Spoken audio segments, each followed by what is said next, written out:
শুনুন শুনুন শুনুন, চলে এসছি আজকে রাজা মন্ত্রীর একটা নতুন গল্প নিয়ে। এখানে রাজা হলো তেল আর মন্ত্রী হলো জল। আর এখন যাকে আপনারা দেখতে পাচ্ছেন উনি হলেন সভাসদদের একজন পনির। দেশের মন্ত্রীরা যেমন নিজেদের কাজ ঠিকঠাক মতো করে যাচ্ছেন, এই কি বলে ফেললাম, করছেন কি সেটা আপনারা কমেন্টসে জানাবেন।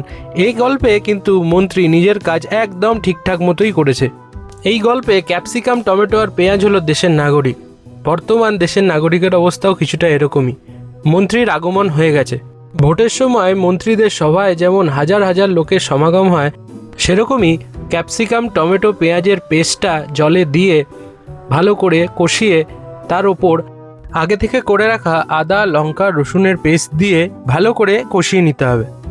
আমাদের ঘরোয়া যে মশলা, হলুদ, ধনে গুঁড়ো, জিরে গুঁড়ো, সামান্য পরিমাণ মতো নুন দিয়ে মশলাগুলো মেশানোর পর একটু একটু করে জল দিয়ে দিয়ে পুরো প্রিপারেশনটা তৈরি করতে হবে, যাতে নিচে মশলাটা লেগে না যায়। পার্লামেন্টের সদস্যকে দিয়ে একটু নাড়াচাড়া করলেই কমিটি কিন্তু রেডি। এবার পালা বিদেশ মন্ত্রীদের সাথে মিটিংয়ের। বিদেশ মন্ত্রীরা কে জানেন?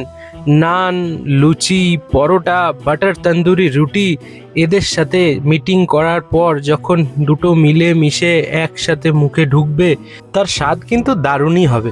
তবে সব কথা শেষ কথা এটাই যে বিনা তেলে, সম্পূর্ণ বিনা তেলে এই পনিরের রেসিপিটা কিন্তু খেতে হয়েছিল দুর্দান্ত। বাড়িতে গেস্ট আসলে এই রেসিপিটা যদি আপনি বানিয়ে খাওয়ান, আমি গ্যারেন্টি দিয়ে বলতে পারি আপনার কাছ থেকে এই রেসিপির টিপস ওনারা জিজ্ঞাসা করতে বাধ্য হবেন। তার মধ্যে যদি শোনে এটা তেল ছাড়া রান্না, তাহলে তো আমার মনে হয় আগ্রহটা আর একটু বেশি বেড়ে যাবে। রেসিপিটা কেমন লাগলো অবশ্যই জানাবেন।